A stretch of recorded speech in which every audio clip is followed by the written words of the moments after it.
తెరీజియన్ spotlight ప్రతి శుక్రవారం ఉదయం 9 గంటలకు. అందరికీ నమస్కారం. తెరీజియన్ స్పాట్లైట్ న్యూస్ ఛానల్ వ్యూవర్స్కి స్వాగతం. నేను మీ గంగోత్రి, సెయింట్ తెరీసా మహిళా కళాశాలలో ఫైనల్ ఇయర్ వెబ్ టెక్నాలజీ చదువుతున్నాను. ఈ కార్యక్రమంలో ముఖ్యంగా డిగ్రీలో జాయిన్ అవబోయే విద్యార్థులకు కెరీర్ గైడెన్స్ అవగాహన కల్పిస్తున్నాం. ఇంటర్మీడియట్ పూర్తి చేసిన విద్యార్థులు డిగ్రీలో ఏ గ్రూపులు తీసుకుంటే వాళ్ళకు కెరీర్ పరంగా అవకాశాలు ఎలా ఉంటాయనే విషయాలపై అవగాహన కల్పించడానికి సెయింట్ తెరీసా కళాశాల రసాయన శాస్త్ర సీనియర్ అధ్యాపకులు అసోసియేట్ ప్రొఫెసర్ డాక్టర్ రమా మేడం గారు మనతో ఉన్నారు. వారి ద్వారా ఈ వివరాలు అడిగి తెలుసుకుందాం. నమస్తే రమా మేడం. నమస్తే అమ్మా. మేడం, ఇంటర్మీడియట్ కంప్లీట్ చేసిన విద్యార్థులకు కెరీర్ గైడెన్స్ అవసరం అంటారా? అవసరమేనమ్మా. ఎందుకంటే మన దగ్గర జాయిన్ అయ్యే విద్యార్థులు చాలామంది విలేజెస్ నుంచి వస్తారు. వాళ్ళ పేరెంట్స్ చదువుకోని వారై ఉంటారు. వీళ్ళు ఫస్ట్ జనరేషన్ లెర్నర్స్ కాబట్టి వీళ్ళకి ఏ గ్రూప్లో జాయిన్ అయితే ఆపర్చునిటీస్ ఎలాగుంటాయి అనేది తెలియదు. కాబట్టి వీళ్ళకి కెరియర్ గైడెన్స్ అనేది చాలా అవసరం. కొన్నిసార్లు పేరెంట్స్ చదువుకొని ఉన్నవారైనా కానీ సరిగా గైడెన్స్ చేయలేకపోవచ్చు. స్టూడెంట్ ఇష్టాన్ని బట్టి కూడా వాళ్ళు కోర్సు సెలెక్ట్ చేసుకోవటం అనేది చాలా అవసరం. నేషనల్ ఎడ్యుకేషన్ పాలసీ 2020లో విద్యార్థులకు అవసరమైన విషయాలు ఏంటి మేడం? NEP 2020 అనేది మంచి కరికులంగా చెప్పుకోవచ్చమ్మా. ఎందుకంటే అకాడమిక్సే కాకోకుండా ఎన్వైర్న్మెంటల్ స్టడీస్కి సంబంధించిన విషయాలు కానీ, కమ్యూనిటీ రిలేటెడ్ ప్రాజెక్ట్స్ కానీ, సబ్జెక్ట్ ప్రాజెక్టు, ఇంటర్న్షిప్ ప్రాజెక్టు ఇలాంటివి కొత్తవి ఇంట్రడ్యూస్ చేయడం వలన విద్యార్థులు అన్ని విషయాలు చక్కగా నేర్చుకోవడానికి అవకాశం ఉంది. ముఖ్యంగా కమ్యూనిటీ రిలేటెడ్ ప్రాజెక్ట్లో వాళ్ళు ఏ కమ్యూనిటీలో అయితే ఉంటున్నారో ఆ కమ్యూనిటీకి సంబంధించిన ప్రాబ్లమ్స్ని ఐడెంటిఫై చేయడం, వాటికి సొల్యూషన్స్ కనుక్కోవడం అనేది ప్రతి విద్యార్థికి సోషల్ రెస్పాన్సిబిలిటీ ఉంది అని చెప్పడానికి ఇది మంచి అవకాశంగా భావిస్తున్నాము. అలాగే అకాడమిక్స్ విషయానికి వస్తే ఇక్కడ మనకి 2 సంవత్సరాల నుంచి సింగిల్ మేజర్ సిస్టమ్ ఇంట్రడ్యూస్ చేయబడింది, ఎస్పెషల్లీ ఆంధ్రప్రదేశ్ స్టేట్లో. అంటే సింగిల్ మేజర్ అంటే ఒక సబ్జెక్ట్ని మేజర్గా తీసుకొని ఒక సబ్జెక్ట్ని మైనర్గా తీసుకొని చదువుతారు. దీనివలన వాళ్ళకి ఆ సబ్జెక్ట్లో నాలెడ్జ్ అనేది చాలా ఎక్కువగా ఉంటుంది. కాబట్టి వాళ్ళు అబ్రాడ్ వెళ్ళినా కానీ వాళ్ళకి మంచి జాబ్స్ రావడానికి ఛాన్సెస్ ఉంటాయి. ముఖ్యంగా కెరీర్ గైడెన్స్ ద్వారా విద్యార్థులు తెలుసుకోవాల్సిన విషయాలు ఏంటి మేడం? కెరియర్ గైడెన్స్ విషయానికి వస్తే ఎస్పెషల్లీ డిగ్రీలో జాయిన్ అయ్యే విద్యార్థులు తెలుసుకోవాల్సిన విషయాలు ఏంటంటే వాళ్ళు ఏ కోర్సు సెలెక్ట్ చేసుకోవాలి, ఏ ఇన్స్టిట్యూషన్ సెలెక్ట్ చేసుకోవాలి అనేవి 2 ఇంపార్టెంట్ పాయింట్స్. మొదట మనం ఏ కోర్సు సెలెక్ట్ చేసుకోవాలి అనే విషయానికి వస్తే ఇక్కడ మనం తెలుసుకోవాల్సిన 2 ముఖ్యమైన విషయాలు. వాళ్ళు 10th క్లాస్ వరకు చదివిన స్టడీస్లో కానీ, ఇంటర్మీడియట్లో కానీ వాళ్ళకి ఇష్టమైన సబ్జెక్ట్ అనేది ఒకటి ఉంటుంది. ఇంట్రెస్ట్ ఉన్న సబ్జెక్ట్ తీసుకొని వాళ్ళు చదివినట్లయితే వాళ్ళ చదువు చాలా బాగుంటుంది, హ్యాపీగా చదువుకుంటారు, దాని నుంచి వచ్చే రిజల్ట్ కూడా బాగుంటుంది. అలాగే వాళ్ళు ఇష్టమైన సబ్జెక్ట్ కదా అని దాన్ని చూస్ చేసుకునే ముందు వాళ్ళు ఆలోచించాల్సిన విషయం ఏమిటంటే ఆ సబ్జెక్ట్లో వాళ్ళు అప్ టు ద మార్క్ చదవగలుగుతున్నారా లేదా. వాళ్ళు ఇష్టమైన సబ్జెక్ట్లో కూడా కొన్నిసార్లు గుర్తుపట్టలేకపోతున్నాం అనే బెంగతో ఉంటారు. అలాంటప్పుడు ఆ సబ్జెక్ట్ని ఎంచుకోకపోవడమే మంచిది.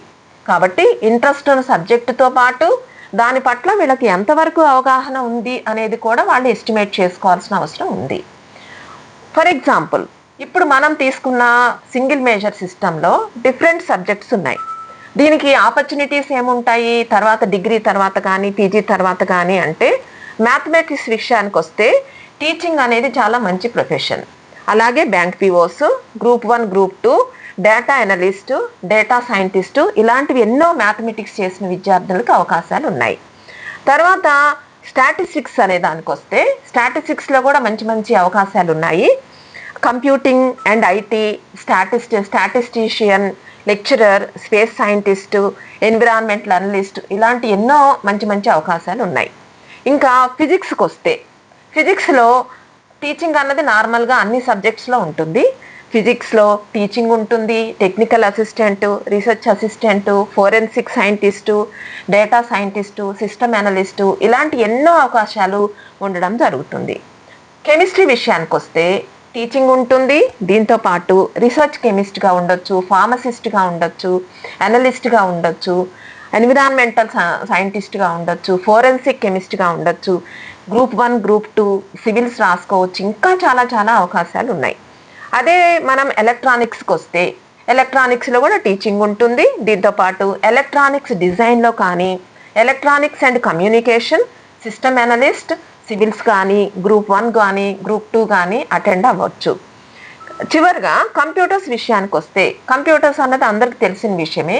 చాలా వెబ్ డెవలపర్ కానీ, డేటా అనలిస్ట్ కానీ, డేటా సైంటిస్ట్ కానీ, నెట్వర్క్ ఇంజనీర్ కానీ, ఇలాంటివి ఎన్నో అవకాశాలు ఉన్నాయి. ప్రతి సబ్జెక్టుకి మన సొసైటీలో దానికి సంబంధించిన ప్రత్యేకమైన అవకాశాలు ఉన్నాయి. ఏ సబ్జెక్టు తక్కువ కాదు, ఏ సబ్జెక్టు ఎక్కువ కాదు. మన ఇంట్రెస్ట్ని బట్టి మనం సబ్జెక్టు సెలెక్ట్ చేసుకుంటే బాగుంటుంది. అలాగే ఇన్స్టిట్యూట్ని సెలెక్ట్ చేసుకునేటప్పుడు ఏ కాలేజీలో జాయిన్ అయితే బాగుంటుంది అన్నప్పుడు మనం ముఖ్యంగా స్టూడెంట్స్ తెలుసుకోవాల్సిన విషయం ఏంటంటే, ఆ ఇన్స్టిట్యూట్లో ఏమేమి ఎమ్యూనిటీస్ ఉన్నాయన్నది ఫస్ట్ ఎంక్వైరీ చేయాల్సి ఉంటుంది. ఎమ్యూనిటీస్ విషయానికి వస్తే ఫ్యాకల్టీ, ఎక్స్పీరియన్స్డ్ ఫ్యాకల్టీ ఉన్నారా, అలాగే skill based, value based education ఉంటుందా, అలాగే రిసోర్సెస్, లెర్నింగ్ రిసోర్సెస్ బాగున్నాయా, అలాగే కాలేజ్ యాంబియన్స్ ఎలాగుంటుంది, తర్వాత అక్కడ నేర్పించే విషయాలు ఎలాగుంటాయి, డిసిప్లిన్ ఎలాగుంటుంది, ఇవన్నీ స్టూడెంట్స్ ముందుగా తెలుసుకొని ఉంటే వాళ్ళు అలాంటి కాలేజీని ఎంచుకుంటే సరిపోతుంది. ఒకవేళ ఎవరైనా విద్యార్థిని మన కాలేజీని సెలెక్ట్ చేసుకోవాలి అంటే మనం ఏమేమి ఎమ్యూనిటీస్ ఉన్నాయి మన కాలేజీలో అనేది చెప్పొచ్చు. ముఖ్యంగా మన కాలేజీలో డిసిప్లిన్ విషయానికి వస్తే Saint Teresa college the best అనేది మన ఏలూరులో చాలామంది చెప్పుకుంటారు. అది నిజం కూడా. ఎందుకంటే ప్రతిరోజు 9 o'clockకి అసెంబ్లీ జరిగే టైంలో థాట్ ఆఫ్ ద డే ఉంటుంది. ప్రేయర్లో ఎలా ఉండాలి, ఎలా ఉండకూడదు, డిసిప్లిన్ అంటే ఏంటి అన్నది నేర్చుకుంటారు. థాట్ ఆఫ్ ద డే చెప్పేటప్పుడు చాలా విలువలు చెప్పబడతాయి. ముందు టర్న్లో లెక్చరర్స్ తీసుకుంటారు థాట్ ఆఫ్ ద డే, తర్వాత స్టూడెంట్స్ కూడా థాట్ ఆఫ్ డే చెప్తారు. కాబట్టి వాళ్ళకి విలువలతో పాటు స్టేజ్ ఫియర్ అనేది పోగొట్టబడుతుంది. నెక్స్ట్ విషయానికి వస్తే, నెక్స్ట్ దేన్ని ఇంపార్టెంట్గా తీసుకోవాలి అంటే మన కాలేజ్లో స్మార్ట్ క్లాస్ రూమ్స్ ఉన్నాయి. జనరల్గా బోర్డు మీద ఎక్స్ప్లెయిన్ చేసేటప్పుడు ఎవరైనా వింటూ నేర్చుకోవటం అనేది జరుగుతుంది. స్మార్ట్ క్లాస్ రూమ్స్లో ఏం జరుగుతుంది అంటే వింటూ, చూస్తూ నేర్చుకోవడం. అంటే బోర్డు మీద ఎక్స్ప్లెయిన్ చేస్తూ ఏదైనా పవర్ పాయింట్ రన్ చేయడం కానీ, లేదా వీడియో రన్ చేయడం కానీ చేస్తే ఆ కాన్సెప్ట్ పట్ల విద్యార్థులకి మంచి అవగాహన అనేది వస్తుంది. కాబట్టి స్మార్ట్ క్లాస్ రూమ్స్లో అండర్స్టాండింగ్ కెపాసిటీ పెరగటమే కాకుండా రిటెన్షన్ కెపాసిటీ కూడా పెరుగుతుంది. మన విద్యార్థులు కూడా ఇప్పుడు సెకండ్ ఇయర్, ఫైనల్ ఇయర్లో ఉన్న విద్యార్థులు కూడా పవర్ పాయింట్ యూస్ చేసి ప్రాజెక్ట్స్ని ఎక్స్ప్లెయిన్ చేయడం, ప్రాజెక్ట్ వైవాకి అటెండ్ అవ్వటం చేస్తూ ఉంటారు. నెక్స్ట్ విషయానికి వస్తే ల్యాబ్స్ అనేది కాలేజీకి, సైన్సెస్కి, ఎస్పెషల్లీ సైన్సెస్కి ల్యాబ్స్ అనేవి హార్ట్తో సమానం. ల్యాబ్స్లో జరిగే practicals experimental learning and experiential learning అంటాం మనం. ఈ ప్రాక్టికల్స్ ప్రతి విద్యార్థిని చేసేలాగా మన కాలేజీలో మనకి ఎక్విప్మెంట్ ఉంది. ఈ ప్రాక్టికల్స్ చేయడం వలన వాళ్ళు చూస్తూ, వింటూ, చేస్తూ నేర్చుకుంటారు. వింటూ నేర్చుకోవడం అన్నది కొంత శాతం మాత్రమే అండర్స్టాండింగ్ ఉంటే, వింటూ చూస్తూ నేర్చుకున్నప్పుడు మరికొంత శాతం అండర్స్టాండింగ్ పవర్ పెరుగుతుంది. కానీ చేస్తూ, వింటూ, చూస్తూ నేర్చుకోవటం అనేది 100% వాళ్ళు నేర్చుకునే అవకాశం ఉంటుంది. కాబట్టి మనం ల్యాబ్స్లో చేయించే ప్రాక్టికల్స్ అన్నీ కూడా వాళ్ళు ఎక్స్పెరిమెంటల్ లెర్నింగ్, ఎక్స్పీరియన్షియల్ లెర్నింగ్ని ఎక్స్పీరియన్స్ అవుతారు. తర్వాత విషయానికి వస్తే లైబ్రరీ అనేది ట్రెజర్ ఆఫ్ నాలెడ్జ్. మనం జనరల్గా ఏదన్నా డౌట్ వస్తే గూగుల్లోకి వెళ్ళి చూస్తాం. కొన్నిసార్లు కొన్ని సైట్స్లో గూగుల్లో కూడా తప్పు సమాచారం ఉండొచ్చు. కానీ మన లైబ్రరీలో టెక్స్ట్ బుక్స్తో పాటు vast number of reference books ఉంటాయి, జర్నల్స్ ఉంటాయి, కాంపిటేటివ్ ఎగ్జామ్స్కి సంబంధించిన బుక్స్ ఉంటాయి, న్యూస్ పేపర్ ఉంటాయి. కాబట్టి వాళ్ళు దాంట్లో రిఫరెన్స్ బుక్స్లో చూసుకొని, రిఫర్ చేసుకొని కరెక్ట్ కాన్సెప్ట్స్ ఏంటి అన్నది వాళ్ళు తీసుకోవడానికి ఛాన్సెస్ ఎక్కువ ఉంటాయి. తర్వాత విషయం వస్తే మన కాలేజీలో అకాడమిక్సే కాకోకుండా పెద్ద ప్లే గ్రౌండ్ ఉంది. పిల్లలందరూ సరదాగా గేమ్స్ ఆడుకోవచ్చు వాళ్ళ గేమ్స్ పీరియడ్స్లో.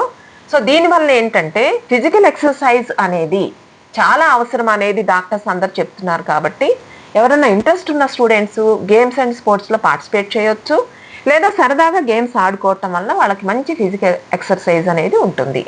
అలాగే మన కాలేజీలో డ్రింకింగ్ వాటర్ ఫెసిలిటీ అనేది పెద్ద ఆర్ఓ సిస్టమ్ ఉంది.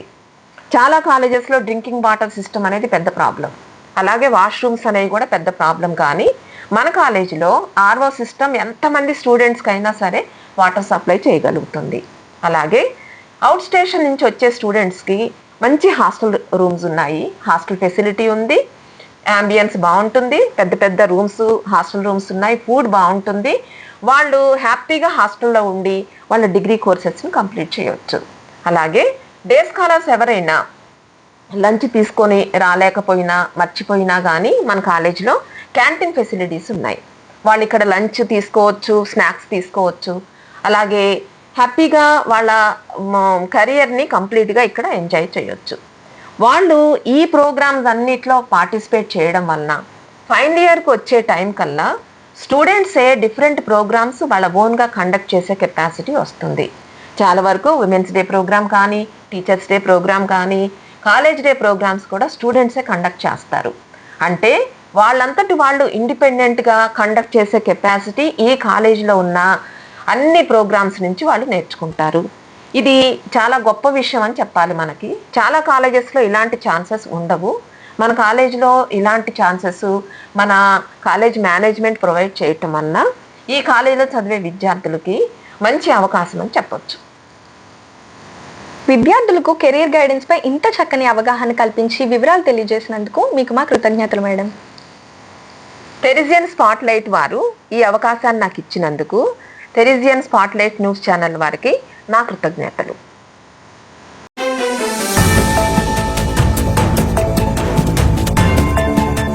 అధ్యాపకులు కెరీర్ గైడెన్స్ పై విద్యార్థులకు ఎలాంటి సూచనలు ఇస్తున్నారో తెలుసుకున్నాం.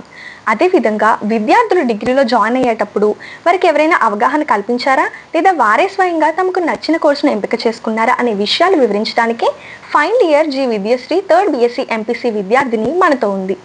ఆమెను అడిగి వివరాలు తెలుసుకుందాం. డిగ్రీలో జాయిన్ అయ్యేటప్పుడు ఏ కోర్సులో జాయిన్ అవ్వాలి అనేది ఎవరైనా సూచించారా? నేను ఇంటర్మీడియట్ సెకండ్ ఇయర్ చదువుతున్నప్పుడు నాకు కొంచెం కన్ఫ్యూజన్లో ఉండేదాన్ని ఏ సబ్జెక్ట్ తీసుకోవాలా అని. ఆ టైంలో ఈ కాలేజ్లో కెరియర్ గైడెన్స్ అనే ప్రోగ్రామ్ జరిగింది. దానికి నేను అటెండ్ అయ్యాను. అక్కడ వాళ్ళు ఎవరికి ఏ సబ్జెక్ట్ అయితే ఇంట్రెస్ట్ ఉందో దాంట్లో జాయిన్ అయితే మీరు హ్యాపీగా చదువుకోవచ్చు అని చెప్పారు. నేను ఇంటర్ సెకండ్ ఇయర్లో చదువుతున్నప్పుడే కెమిస్ట్రీ సబ్జెక్ట్ మీద ఇంట్రెస్ట్ ఉండేది. అండ్ అలాగే డిగ్రీలో జాయిన్ అయిన తర్వాత కెమిస్ట్రీ సబ్జెక్ట్ మీద నాకు ఇంకా ఇంట్రెస్ట్ పెరిగింది. దానివల్ల నా ఫైనల్ ఇయర్ ఇంటర్న్షిప్ ప్రాజెక్ట్ నేను కెమిస్ట్రీలోనే చేశాను. మీ అనుభవాలను చాలా బాగా చెప్పారు విద్యశ్రీ. ఆ సూచనలు సలహాలు ప్రభావం ప్రస్తుతం మీ స్టడీస్పై ఎలా ఉంది? నేను రీసెంట్గా మేము మా మేడమ్స్ కలిసి బాపట్ల ఇంజనీరింగ్ కాలేజ్లో ఇంటర్నేషనల్ కాన్ఫరెన్స్కి అటెండ్ అవ్వడం జరిగింది. అక్కడ మేము చేసిన ఇంటర్న్షిప్ ప్రాజెక్ట్ పేపర్స్ని పోస్టర్ ప్రజెంటేషన్గా ప్రజెంట్ చేశాము. ఆ ప్రజెంటేషన్ టైంలో అక్కడికి వచ్చిన రిసోర్స్ పర్సన్స్ అడిగిన క్వశ్చన్స్కి మేము ఈజీగా ఆన్సర్ చెప్పగలిగాము. అక్కడ వాళ్ళందరూ మమ్మల్ని మెచ్చుకున్నారు. ఆ క్రెడిట్ అంతా మా మేడమ్స్కే. ఎందుకంటే వాళ్ళు మాతో ఉండి ఎంకరేజ్ చేసి మమ్మల్ని గైడ్ చేయడం వల్లే మేము అది చెప్పగలిగాము. అండ్ అలాగే ఈ కాలేజ్లో చదవడం నాకు చాలా హ్యాపీగా ఉంది. ఈ కాలేజ్లో మాకు తెలియకుండానే మేము ఎన్నో విషయాలు నేర్చుకున్నాం. అండ్ అలాగే నేను MSc కెమిస్ట్రీలోనే చేయాలని డిసైడ్ అయ్యాను. మా కాలేజ్ లైబ్రరీలో ఎన్నో సబ్జెక్ట్ బుక్స్తో పాటు కాంపిటేటివ్ బుక్స్ అండ్ అలాగే న్యూస్ పేపర్ రీడింగ్ ఎలా చేయాలో కూడా నేర్పించారు. అండ్ అలాగే మా మేడమ్స్ డైలీ సబ్జెక్ట్ మీద ఇంట్రెస్ట్తో పాటు సబ్జెక్ట్ నాలెడ్జ్ని ఎలా ఇంప్రూవ్ చేసుకోవాలని డైలీ మాకు టీచ్ చేసేవాళ్ళు. అండ్ అలాగే అసెంబ్లీలో థాట్ ఫర్ ద డేతో పాటు వాల్యూస్ అండ్ అలాగే స్టేజ్ ఫియర్ లేకుండా నేర్పించింది. అందుకే నేను చాలా హ్యాపీగా ఉన్నాను. తమ విలువైన సమయాన్ని కేటాయించి సమాచారాన్ని అందించి మా విద్యార్థుల్లో కెరీర్ గైడెన్స్ అవగాహన కల్పించినందుకు రమా మేడం గారికి కృతజ్ఞతలు తెలియజేస్తూ అలాగే తన అనుభవాలను వివరించిన విద్యశ్రీకి శుభ అభినందనలు. మరిన్ని వివరాల కోసం చూస్తూనే ఉండండి టెరిజియన్ స్పాట్లైట్ న్యూస్ ఛానల్. టెరిజియన్ స్పాట్లైట్ ప్రతి శుక్రవారం ఉదయం 9 గంటలకు.